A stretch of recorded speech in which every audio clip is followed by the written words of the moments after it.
All right, all right. Hello, hello.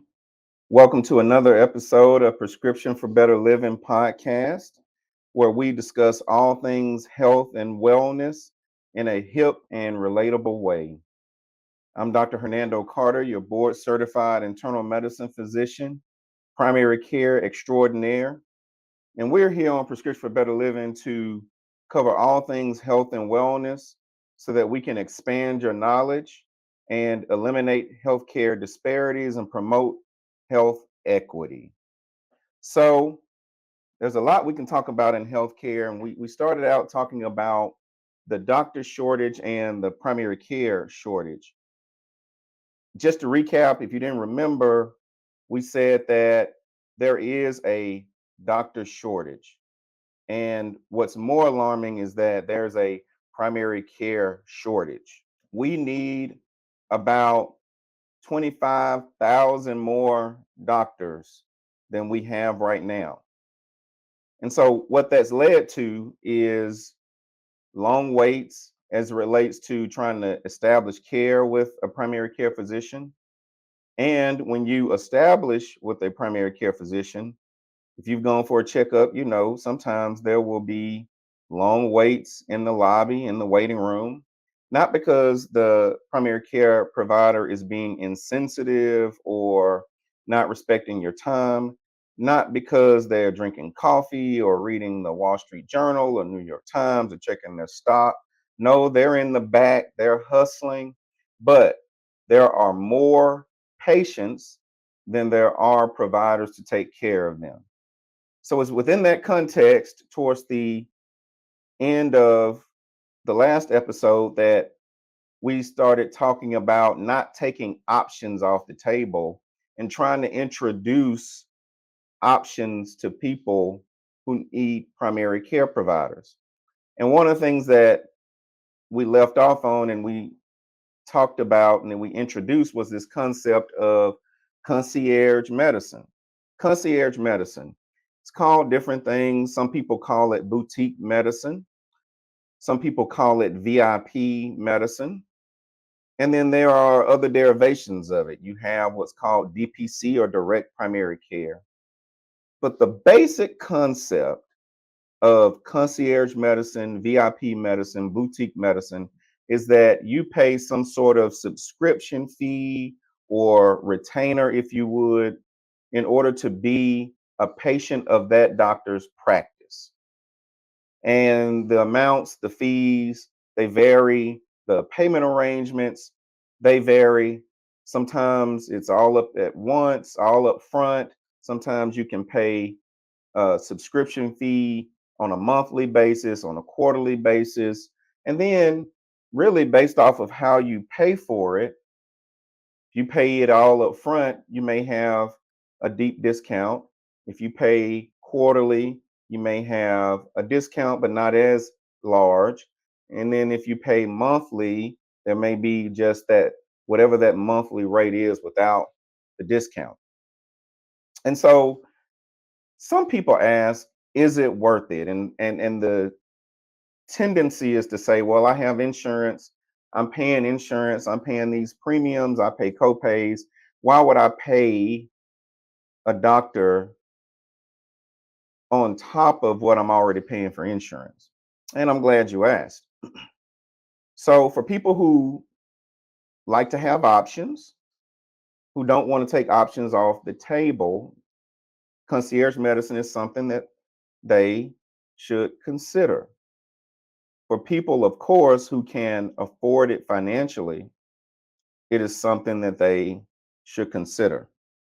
But there are other things that may be important to you as a patient. If you value having easy access to your primary care doctor, then maybe you should consider this model of care.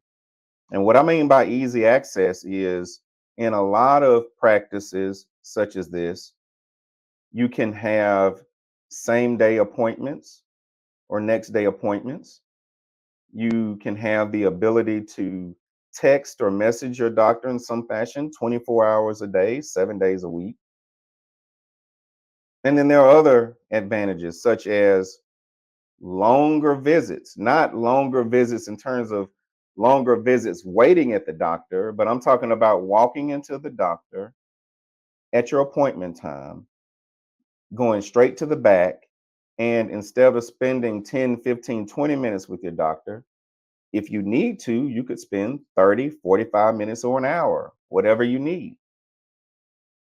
And then there are other things that we'll get into. So, concierge medicine. And so you may ask, why would a doctor do this? Why would a doctor go into concierge medicine? And maybe initially, the initial reaction or your instinct would be, well, that doctor's being greedy or it's a money grab. And it's quite to the contrary.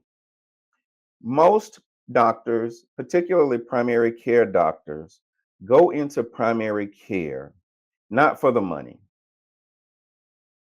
Primary care is one of the lowest paid or lowest reimbursed by insurance companies specialties. But primary care doctors choose that because they value relationship. They like people. They like talking to people. They like connecting with people. They like knowing and learning about your family, your hobbies. They like a long term relationship. So they like continuity of care, being able to follow you and take care of you through all of your phases and stages of life.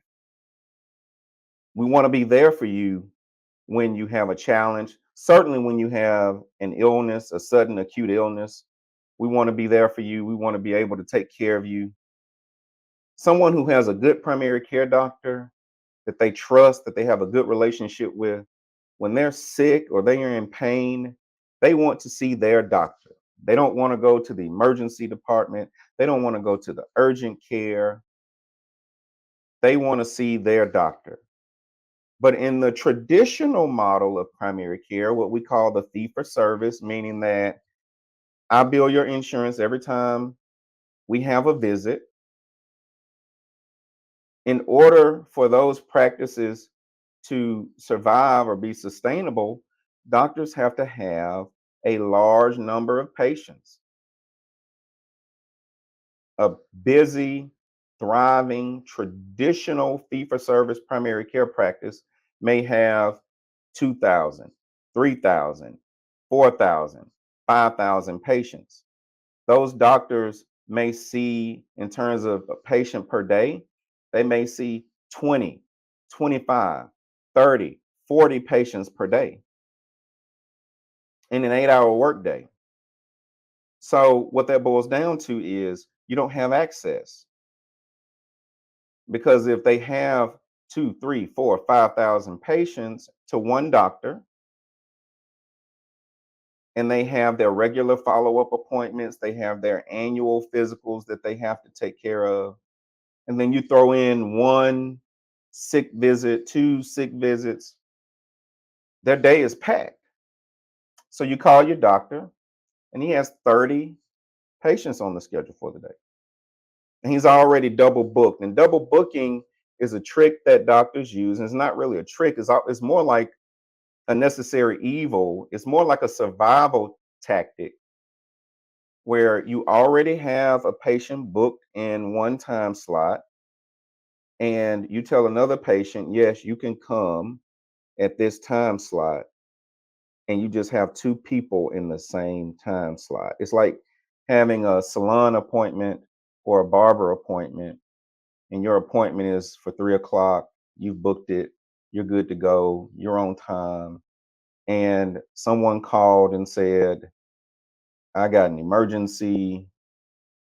I was trying to edge myself up and I messed my line up, and now I have to go and do this job interview. Can you work me in? And your barber says, yeah, come at 3 o'clock. Well, your appointment was already at 3 o'clock. He just put two people in that slot. And he did that because he wanted to help that other person. They needed him, but he didn't have any other available appointments. The only other option would have been to turn away that customer, that client. And that is the dilemma that primary care doctors face. We only have so much time in the day. We only have so many appointment slots in the day. And when our patients call us and they need us, we don't want to turn them away. And so a lot of times we'll double book. And then that runs your doctor behind. And so you're waiting in the waiting room past your appointment time. And you're frustrated because you have things to do. You got to get back to work, or you have to pick up the kids or take them to practice, or you have also another appointment, something. We have life. And so you think that your doctor is insensitive. You think that your doctor is slow, inconsiderate, but that's not the case. They just don't want to turn you away. But there's only so much double booking that you can do. Most doctors will only double book a couple of slots a day to try to keep things under control. What happens to that third or fourth patient that calls? A lot of times they get told, I'm sorry, we can't see you today. You need to go to the emergency department. You need to go to urgent care, which is not the best care. I've said it before, the emergency room is for emergencies. It's not somewhere to receive primary care. And when you rely on that, you get poor outcomes, lower quality, and higher cost. So you're frustrated, but your doctor's frustrated. Most of the time, with a busy practice such as that, 2,000, 3,000, 4,000, 5,000 patients, your doctor's work day does not start when the office opens for business. It starts before then. And it certainly does not end when the office closes or at the last appointment. It often lasts well into the night. They often take work home and stay up through the night, time that could be spent with family, weekends. And so that leads to burnout. And this typically happens mid to later career. So typically, a doctor will come out of training, build a thriving practice, have a great reputation, and then somewhere about that mid-career mark, they make a decision. I'm changing to something else. And a lot of doctors are choosing to go to concierge medicine. So why? Well, in concierge medicine, you make a decision to limit the number of patients that you will care for. So instead of caring for 2,000, 3,000, 4,000 patients, you decide that I'm going to care for 500 to 1,000 patients. Most not even 1,000, but somewhere in that range. Now, if you think about it, I said in order to survive, in order for the practice to make money, a traditional fee for service practice has to see 20 to 30 patients per day. If that doctor who's going into concierge medicine is going to take care of 500 patients total, then certainly they're not seeing 20 to 30 patients per day.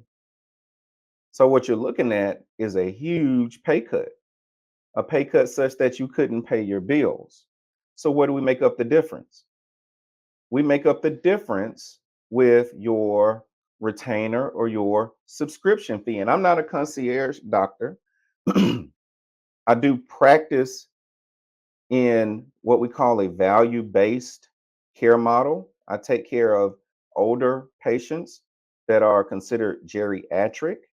And because of that, they require more of my time and attention. And so I have concierge type practice numbers.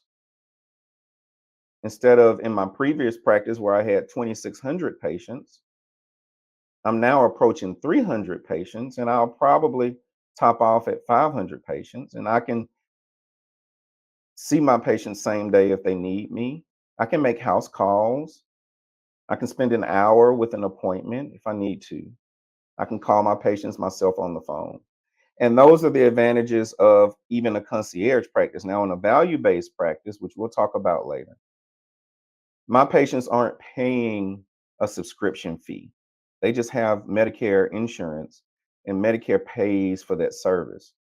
But in younger non-Medicare folk who want that kind of attention, who want that kind of access, there's a subscription fee so that just so the doctor can break even or make a living.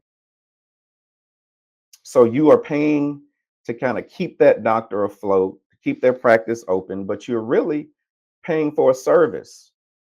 It's a service to be able to text your doctor on Christmas Eve or Christmas Day because you have a urinary tract infection or a sinus infection or your blood pressure is high, and you get your doctor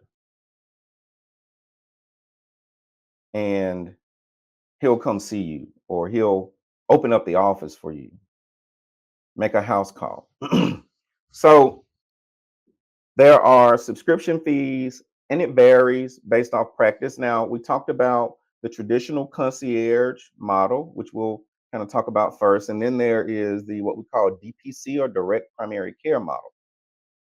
In the traditional VIP medicine concierge model, most of these practices charge a monthly subscription fee somewhere between $200 and $400 per month. And that can be billed monthly, it can be billed quarterly, you could pay it annually. I mean, if you just look, all you have to do is Google concierge practices. I'm looking at one concierge practice. I'm not going to advertise them, but I'm looking at their payment plan. They have an annual membership of $4,345. That's $362 per month if you pay all $4,345 at once. It breaks down to $362 per month on average. If you decide that you want to just be billed monthly, this practice has a monthly membership of $395 per month. Well, what do you get for that? You get unlimited visits to your doctor. You could go every day if you want to. Same day appointments. You get 24-hour access. So by text message, by direct message, y'all can communicate. And if you need to, your doctor will call you back. Most of these concierge practices who charge this kind of retainer also will include labs. So you don't have to pay anything or bill insurance for labs. There are other kind of tests that they may offer, like genetic testing or screening, that will be included. Advanced blood work like biomarkers, not the traditional labs that you would get. We're talking about labs above and beyond what even insurance would cover, like genetic testing.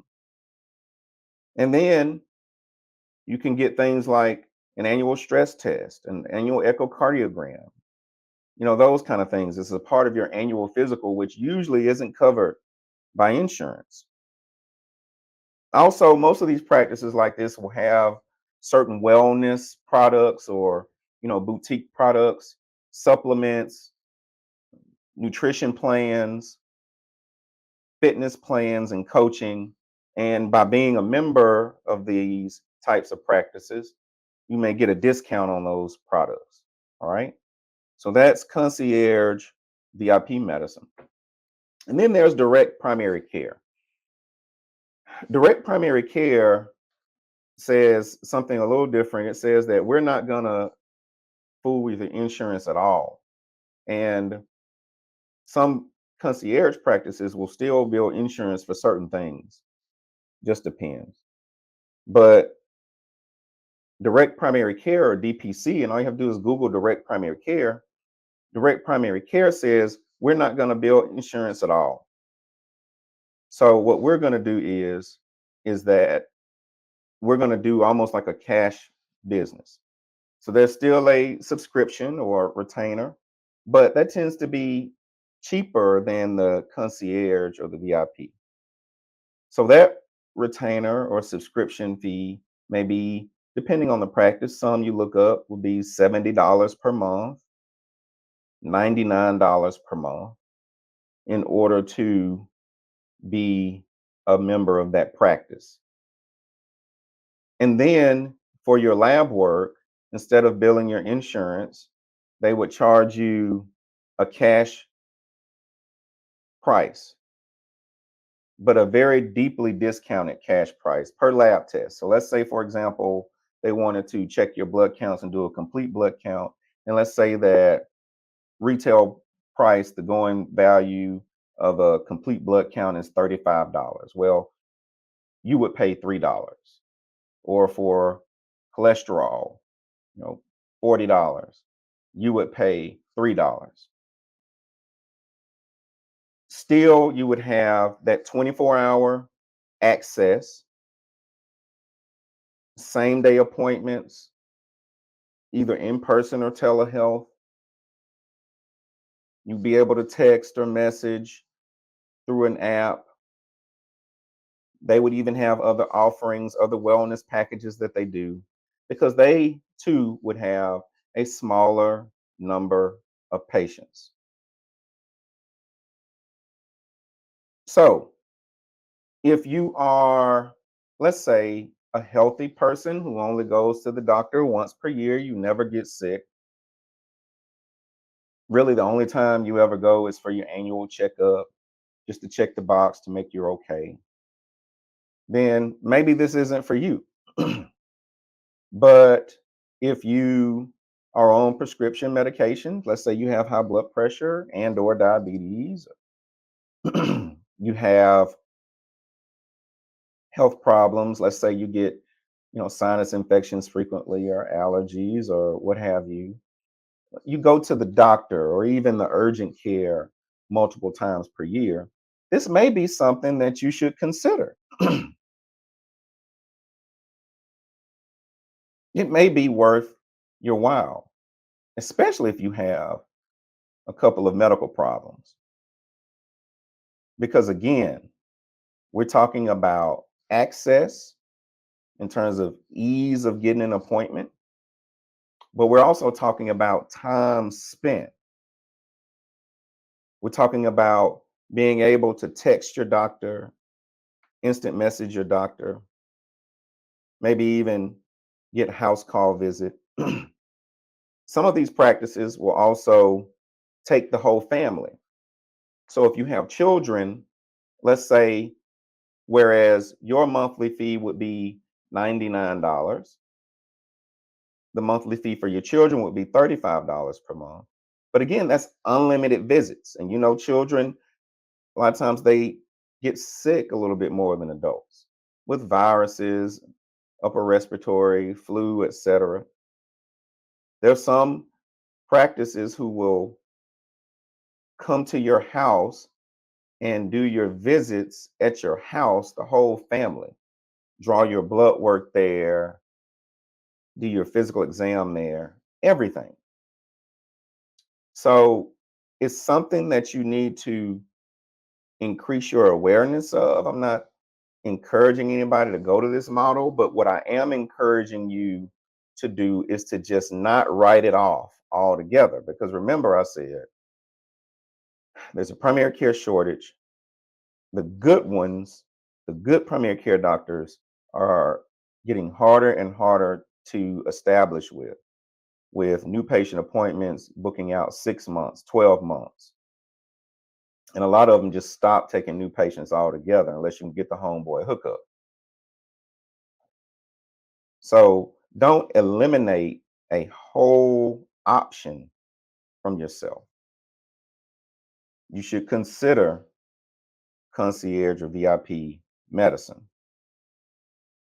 So hopefully this gave you a little bit more insight into just kind of another side, another realm of primary care, another realm of healthcare. My goal is to just introduce you to all things health and wellness and kind of pull back the curtain, peel back the onion, and let you just see from a primary care doctor's perspective kind of an insider view on all things healthcare. Listen, if you enjoyed this podcast, if you learned one thing, if it helped you in any way, if there's some valuable information, please go ahead and subscribe, hit that like button. Let me hear your comments. I'll go back. I'll look at your questions. I'll respond. You can DM me. We can be interactive. Eventually, we're going to even get some lives going based off of your engagement. So let me hear your thoughts. Let me hear your comments. Subscribe and like the Prescription for Better Living podcast, talking to you about all things health and wellness in a hip and relatable way by me, your board certified internal medicine physician, primary care extraordinaire, Dr. Hernando Carter. I'm going to take us out again to this beat that was produced by my son, Ellis Carter. Ellis Carter is streaming on iTunes, on all of your streaming platforms. Look him up, E. Casanova. Until the next time, fam, Dr. Carter out.